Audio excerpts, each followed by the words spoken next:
I feel like everyone abandoning just because they lost the first game is kind of lame.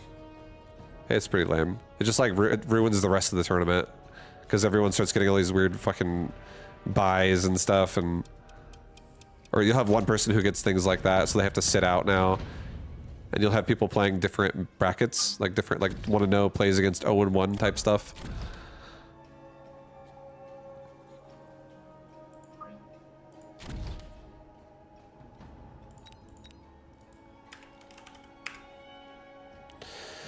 All right, we're against Sledgehammer and Hound, Sledgehammer and Fangs. If you abandon, you should get banned next week. I don't know. The player pool is pretty small, and there's actually a pretty decent amount of people who abandon. So I feel like if they were banned from playing as well, the player pool would be even smaller in these tournaments. If it was like really oppressive to people doing it. Because they have at least they have a system built in that like it still salvages the tournament at the same time. It's just I feel like it would be more epic if people stuck it out. Because like one thing that also screws you is when you play somebody and then you beat them and they quit, and then they don't ever earn you any more points. Like that system is kind of good, but at the same time it's got like flaws like that. All right, what am I doing? What the fuck am I doing? I'll do most things on the side. I'll do a double. I'll do a double crawler on the same side this time, because we're up against Fangs here. I think it's fine. In that case, maybe you need more incentive to keep playing. Yeah, I think more. I think a reward, like what Lepaco said. I think a reward. I agree with that. It's something that like. Makes you feel like there's a reason why you would want to stay, even if you lost. Because I think just telling someone to not be frustrated and stick it out is not going to work, obviously, if they're going to just be like, fuck this. You know? I don't think they have any reason to, like, think otherwise, if that's how they're going to feel. But if you have a reason why, like, hey, if you stick it out, though, then you get a badge on your bar that says, even though I lost, I made it to the end.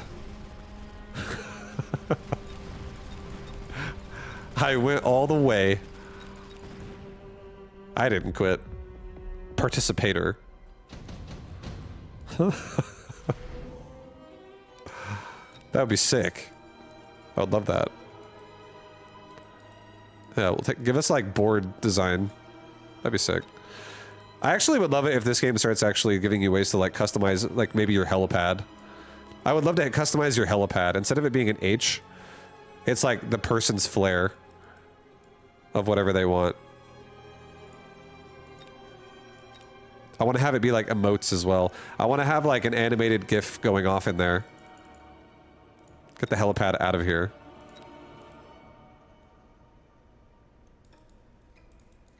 It's a helipad from my helicopter. That's right.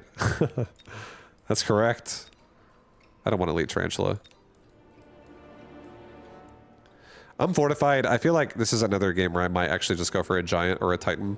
I am a bit exposed to wasp. I'm just going to protect myself from it. I don't want to have a tower break.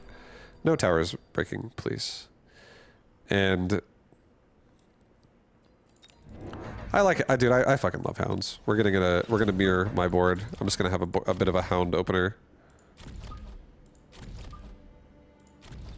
Or not really necessarily have to mirror it, but I will have another board set up here that allows me to push this arc light on this side too.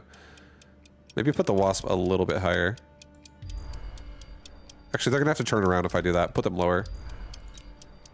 Okay, he didn't do it. He also took Stormcaller.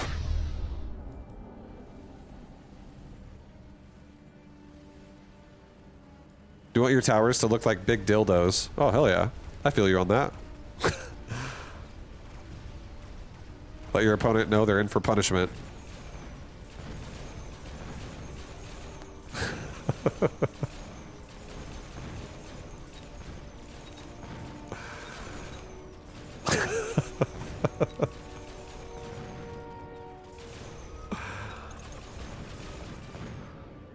The old cock and balls tower set up.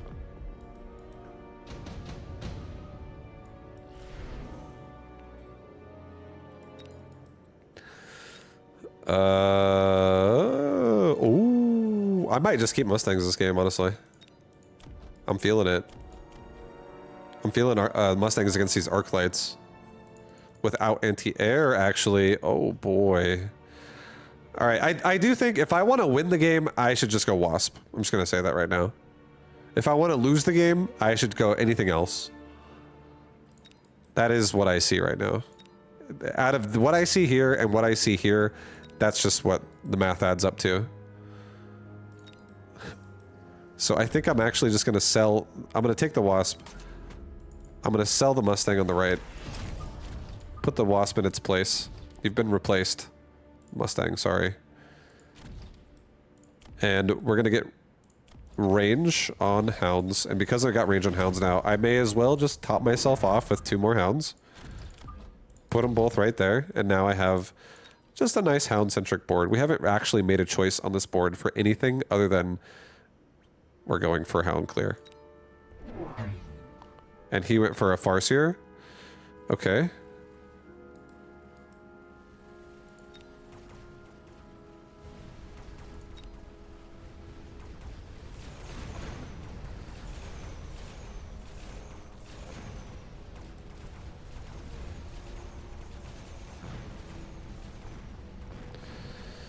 Kill the Fangs! Kill the Fangs, Hounds, please! Help them! Yes, the Hounds are helping a little bit. Alright, the Wasp got it done. So at least we win right side. I can't guarantee I'm gonna win the round, but maybe my Hounds get a good connection to the Fangs. Maybe my Wasp go kill the Stormcaller and my Hounds just actually connect to a couple Fangs. That'd be so nice. Yeah, we're gonna do it, actually. Oh, baby. Come on, Hounds. Oh. Yes. When the alien dildo tower explodes, the goo comes out. The goopy goo comes out. The goop. Yep. It's like hentai style. Alright, I'm selling off the other, I'm selling off the Mustangs, I think, again. He might take armor. I don't have to go Wasp on left side. I do kind of like range on everybody, but it's so expensive as well. It's okay, I'll take it. I love Hounds being strong. Alright, we're selling off the Mustang. I'm not going to get Mechanical Rage yet, but we are going to get... I think one more Wasp on the left. So I need something to grow in power over here. Become stronger.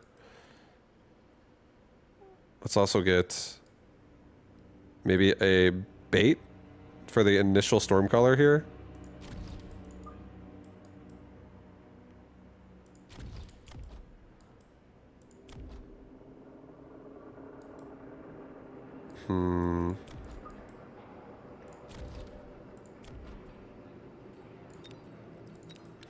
No, I was thinking about doing a mobile beacon, but like, I don't give a shit. It's fine. I don't necessarily need to. I'm gonna put the thing here. The Scrawler Pack is just gonna activate the shots.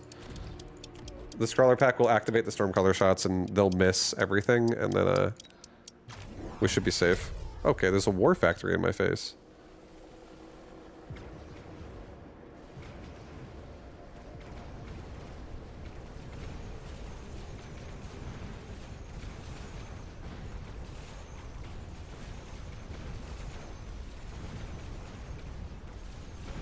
That's an improved WarFactory as well.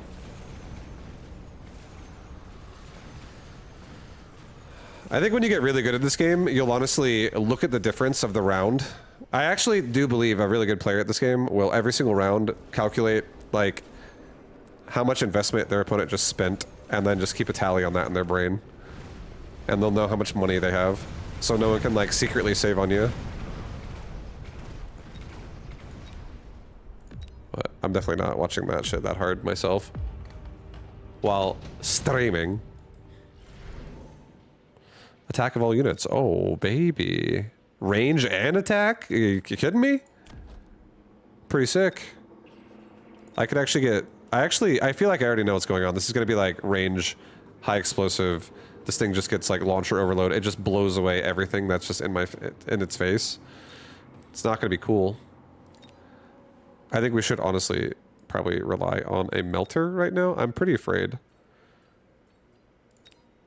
I think we're just going to skip. I actually am going to go melters. Normally I don't go melters. But I'm playing scared right now because he has Farseer, he has fucking WarFactory, and he's like right next to my tower. He's right next to the tower. He also might do it. He might like sell it, rebuy it again, put it over here, and I'm just like, son of a bitch. Like these things can totally happen. Okay, there's that explosive. So this is kind of like, I would say this build is probably like meta cheese. There's a lot of players that every single game, they just go for WarFactories with explosive and range, and maybe also launcher overload, or like just any combination of this, but mostly explosive. And then yeah, Farseer is with it, just behind it, with burst. And it just like clears everything in the ground, and then the Farseers can just clear the rest. But my melting point has something to say about this, so maybe it will be okay. Maybe. Kill the crawlers. Quickly now. There we go. Get that WarFactory out of here. Get him out.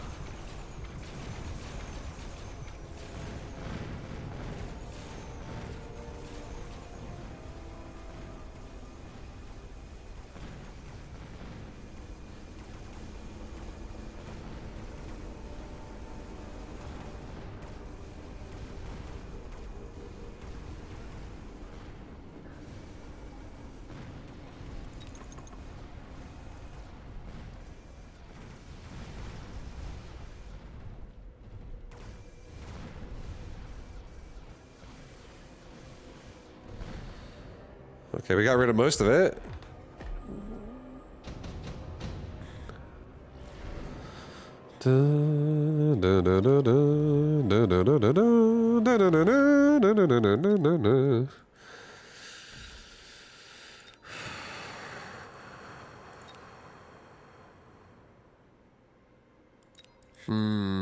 Okay, these are decisions we need to make for the rest of our lives in this game.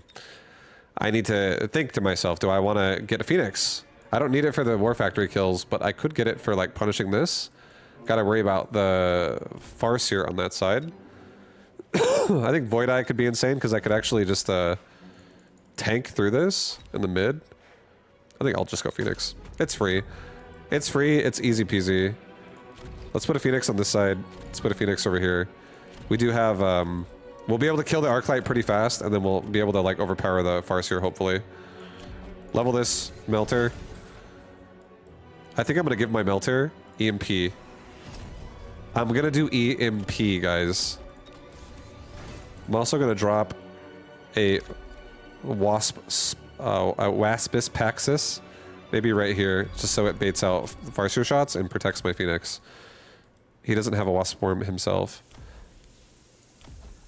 I think I'm also going to get maybe more Chaff. Why do you have two Melters? Because my other tower exists, and I'm afraid that he might sell that fucking WarFactory and put it somewhere else. That's why I put it there earlier. In case he tries to like transition where he is. Get damage for everybody. Like that.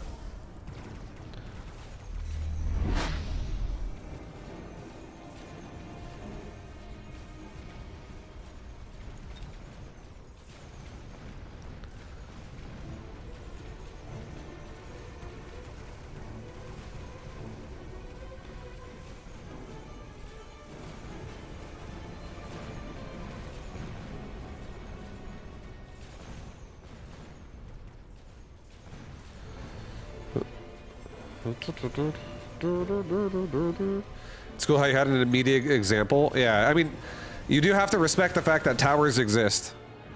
This whole game is about not letting people kick you in the nuts, which is basically your left testicle and your right testicle are your towers, guys. It fucking hurts when it happens. You're on the floor and you're bleeding out. It's not good. Protect yourself at all times. This is not a joke.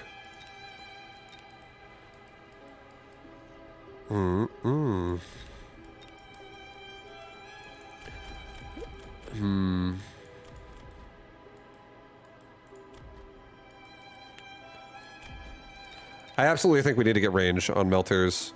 That's going to be 500 straight right there. This puts us up to 850 if I take this. We still have 600 left to spend. Hounds are going to take 100. That's 500. I kind of want to level the Phoenix, but I kind of don't at the same time. I have a melter. I don't need the damage of a Phoenix. Let's just do advanced offensive. It's fine. I want my Hounds to actually be stronger.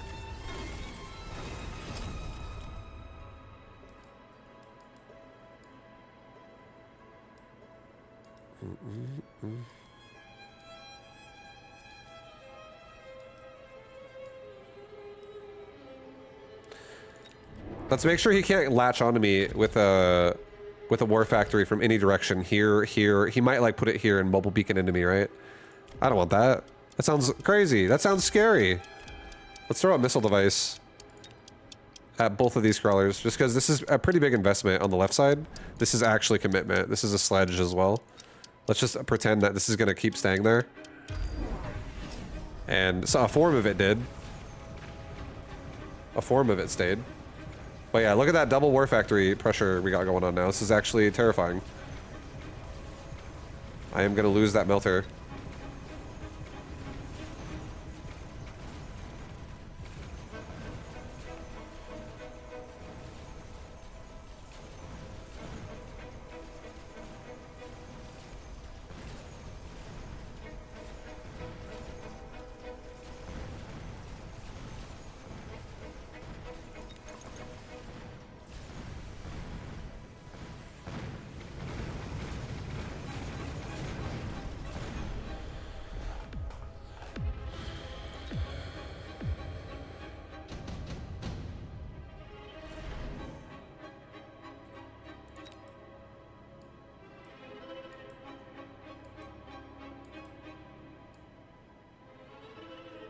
Okay, we're gonna do this.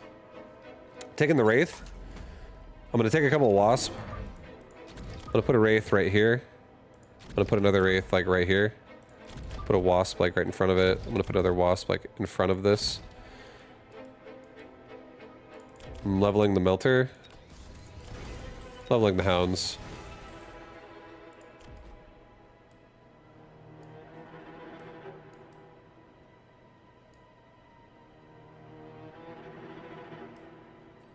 And I kind of want to get like 8-shot on these Wraith just to like really get rid of the fucking chaff problem like instantly. I really want to do this.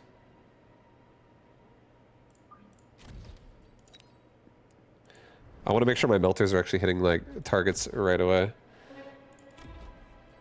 And then I'll maybe get another chaff squad for the back here. Just get out in the way of the melter. I think we could win with this. I actually believe we could win with this. He might redeploy over here. That's fine. Whatever. I'm not scared. I don't care. Let's go. Let's do this. Let's fucking do this, dude. It's time to party. It's pressuring either tower repeatedly.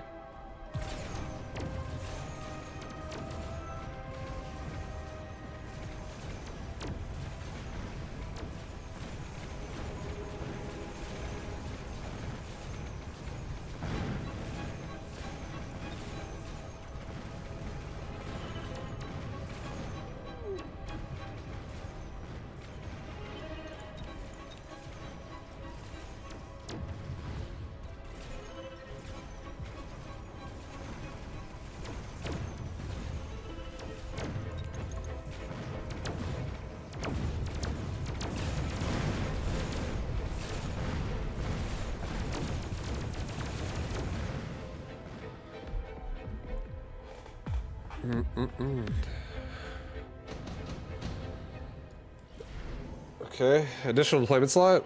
I'll do it. Let's do 2 more. Wraith. 2 more Wasp. Let's get Barrier on Wasp. Let's get 2 tower level 1 upgrades. Put a Wraith right there. Put a Wraith like right here. Put a Wasp pack like right here. Another Wasp pack in the front. I don't want Farseer locking on. To be honest, put this Wasp like right here. Keep this Wraith busy. Or sorry, keep the Farseer busy for a while.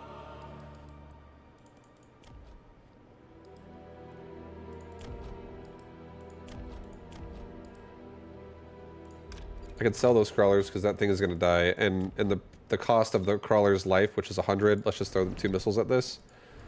Kill that instantly. Don't let it be a problem for the round. I think this could be the last round of the game.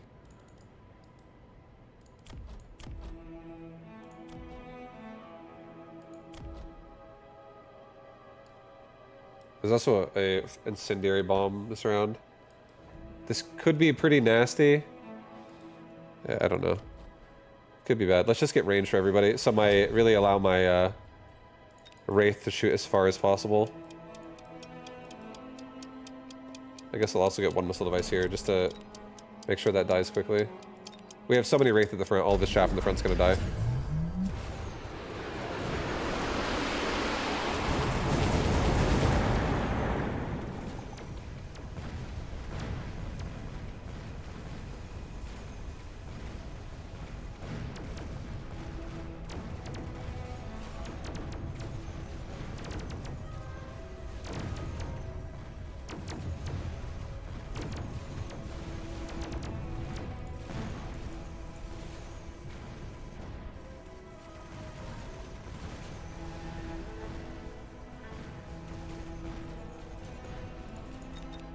The balls have division as well.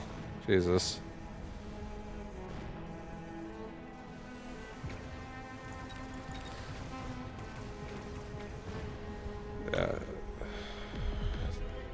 Only 1 because of EMP.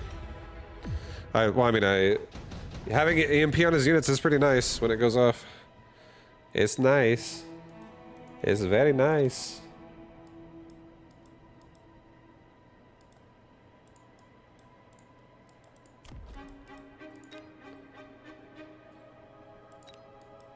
I'll do a steel ball production line, put it on this melter over here. I'm gonna get 2 more melters on this side. I'm gonna get like a melter here. I'm gonna get like a melter here. I'm gonna get a chaff squad right here.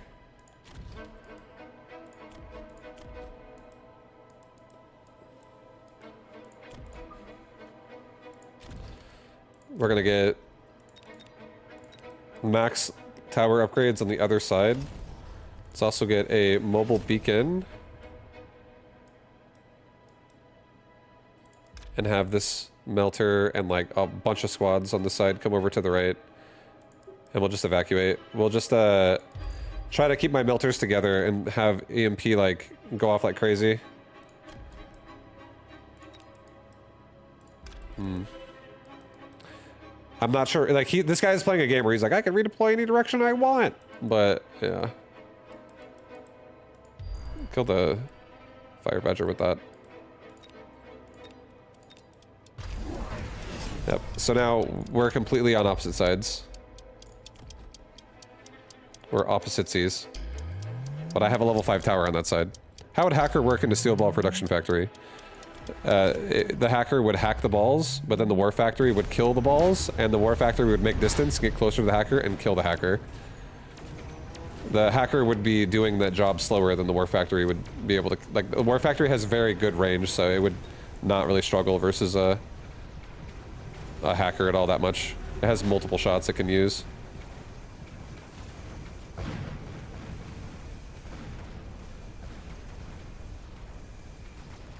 But now we have, you know, we have the kiting points guys. Most of his army's dead by the time we group up on our whole side with our weak tower. And our strong tower is, or our undefended tower is our strong tower.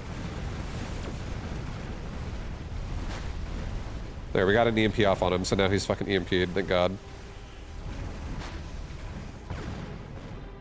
We got him, boys. Pack it up. Pack it up, we got him. GG. Oh yeah. Oh yeah. Let's go. That build's definitely hard to deal with. That looked hard. It is hard. Playing against people who go WarFactory with range explosive on it, it's very... This unit basically makes every other unit in the game that's a ground unit just like feel like garbage. It just mows through them all. One of the best ways you can deal with it is turning it off with EMP or having something that can burst it down. But my whole army down here, everything here is such like a liability now. But I really like the fact that we have some Wraith here, and the Wraith are really able to get through his crawlers fast while they're alive. And it allowed my melting points. Like, all we need is 1 second for a melter to just be able to see a WarFactory before another steel ball pops out of it or before more chaff gets in front of it. And then the melter could actually just kill the WarFactory. But it's hard to, like, get a lock on to it with all this stuff charging me, and it's also rushing down my side. What would I do if I was playing as him? I probably would have got launcher overload, honestly, and I probably would have mobile beaconed towards the tower. I probably would have done it in a way that's like... And I also... I think another thing, too, is I think this is kind of scary for him. He doesn't have photon emission on a Farseer, and he does not have photon coating on a WarFactory. So he's physically... Unless he has photon emission on his Overlord, which there are none on this map right now. That's expensive too. EMP is great, and I don't run the same upgrades, so it's a little different. But I usually, I think the plan here though is, I don't think he needs photon emission in like for what he thinks, because the WarFactories have 165 range, and as you can see, he still hasn't taken Overload yet. I bet probably the next upgrade he takes maybe is the sledgehammer production. So that also gets in the way. And then finally, with all this crap in the way, like these steel balls that drop into crawlers when they die, that are getting spawned out of a WarFactory, and then also sledgehammers that could get spawned out of a WarFactory. They spawn pretty fast, every 7.8 seconds and every 5.5 seconds. And it's just like I never actually can get a lock on to him to hit him. So he probably doesn't give a shit. He's like, I don't care. But that's also one reason why I think the melting point electromagnetic barrage is good here, because it actually goes through units and it like penetrates and goes deeper. So if I shoot at like a crawler here, it goes deeper into the WarFactory because it has like a splash radius when it hits a target. Whereas other like auto attack based EMP doesn't really do the same unless it like actually hit the target, like an arc light or something like that, where it like, if it were to like attack the crawler and somehow it also clips onto the WarFactory, then maybe. Then that can also EMP it.